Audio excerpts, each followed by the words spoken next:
Afternoon students. हम lesson पढ़ रहे हैं रक्त और हमारा शरीर। अब आगे देखिए।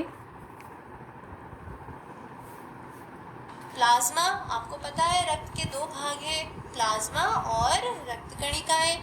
तो प्लाज्मा में ये रक्त कणिकाएं सदैव तैरती रहती हैं। अब प्लाज्मा में एक प्रोटीन उपस्थित होता है जो कि जब हमारी कोई रक्त वाहिका कट जाती है या कोई नस कट जाती है तो उसकी कटी हुई दीवार में मकड़ी की तरह एक जाला बुन देता है और बिंबाणु या प्लेटलेट्स जो होते हैं वो इस जाले से चिपक जाते हैं और इस तरह दीवार में आई हुई दरार भर जाती है जिससे रक्त बाहर निकलना बंद हो जाता है। आगे अनिल बोला, दीदी लेकिन घाव गहरा हो तब तो खून बहता ही चला जाता है।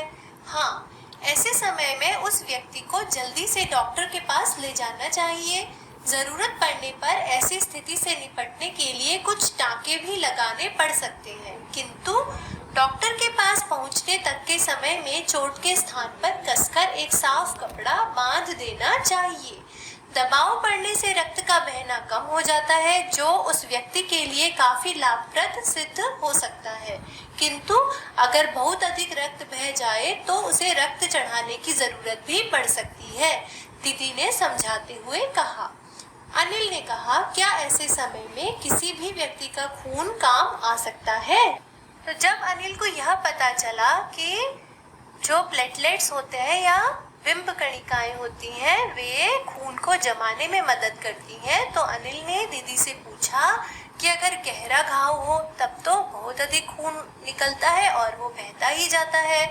तो दीदी ने उसे बताया कि हाँ, अगर किसी व्यक्ति के साथ कुछ दुर्घटना हो जाए और उसको गहरा घाव हो जाए या गहरी चोट लग जाए और घाव से बहुत ज़्यादा खून बहने लगे तो व्यक्ति को तुरंत जल्दी से जल्दी डॉक्टर के पास ले जाना चाहिए, क्योंकि जब ऐसी स्थिति पड़ती है तो कई बार खून को रोकने के लिए टाँके भी लगाने पड़ जाते हैं। डॉक्टर के पास पहुंचने तक के समय में चोट से बहने वाले खून को रोकने के लिए उस स्थान पर एक साफ कपड़े को कसकर भी बांध देना चाहिए, क्योंकि दबाव पड़ने से भी रक्त का बहना कम हो जाता है जो उस व्यक्ति के लिए लाभदायक सिद्ध होता है।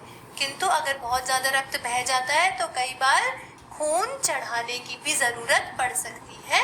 तो अनिल ने पूछा कि ऐसे समय में क्या हम किसी भी व्यक्ति का खून चढ़ा सकते हैं? आगे दीदी बोली, अनिल, हर किसी का रक्त एक सा नहीं होता। कुछ विशेष गुणों के आधार पर रक्त को 4 मुख्य वर्गों में बांट दिया गया है।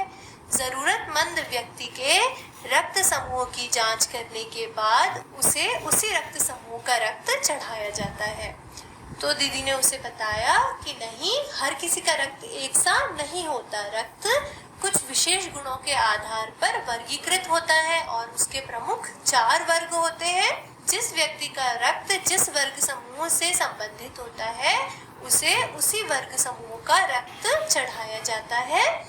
इसके लिए जरूरतमंद व्यक्ति के रक्त समूह की पहले जांच की जाती है। आगे, लेकिन जरूरत के समय यदि उस रक्त समूह का कोई व्यक्ति मिले ही नहीं तब अनिल ने पूछा कि अगर जरूरत के समय जिस व्यक्ति को जो रक्त चाहिए उस समूह वाला कोई दूसरा व्यक्ति नहीं मिलेगा फिर क्या करेंगे? फिर उसके शरीर में रक्त कैसे चढ़ाएंगे? तो डॉक्टर दीदी ने क्या बताया?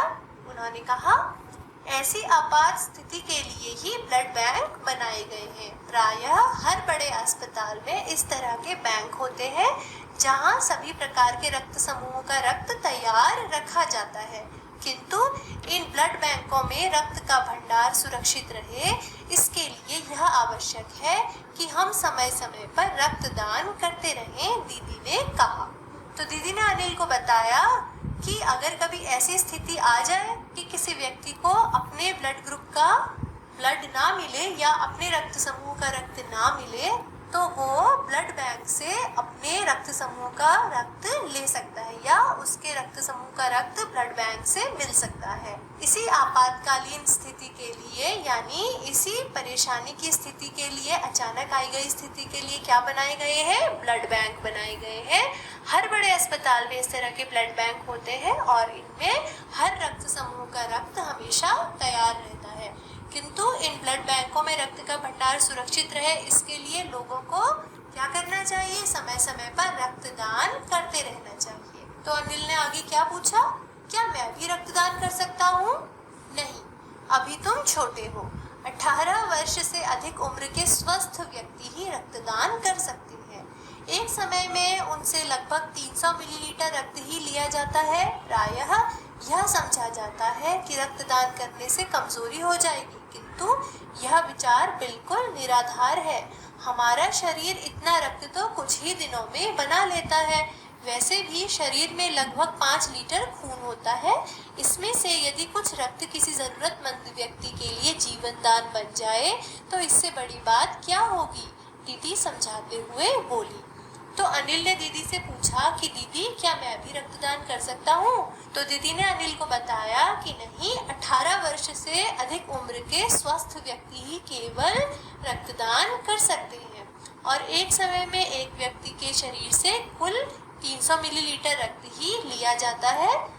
प्रायः जनधारणा यही है कि रक्तदान करने से कमजोरी होती है। हम लोग यही सोचते हैं ज़्यादातर कि अगर कोई व्यक्ति अपना रक्त देता है ब्लड बैंक में तो उसको कमजोरी होती है, लेकिन ये धारणा बिल्कुल गलत है, क्योंकि हमारा शरीर इतना रक्त कुछ ही दिनों में बना लेता है। और वैसे भी हमारे शरीर में कुल लगभग 5 लीटर खून होता है और अगर इसमें से थोड़ा सा खून हम किसी ज़रूरतमंद व्यक्ति को जीवन दान देने के लिए देते हैं तो ये उसके ऊपर बहुत बड़ा परोपकार होगा। आगे तो फिर बड़ा होने पर मैं नियमित रूप से रक्तदान किया करूँगा, अनिल ने कहा। शाबाश अनिल, डॉक्टर दीदी ने अनिल की पीठ ठोकते हुए कहा। तो अनिल ने डॉक्टर दीदी से क्या कहा कि जब मैं बड़ा हो जाऊंगा तो मैं भी नियमित रूप से मतलब नियम से रक्तदान किया करूंगा। तो डॉक्टर दीदी ने अनिल की पीठ ठोकते हुए उसे शाबाशी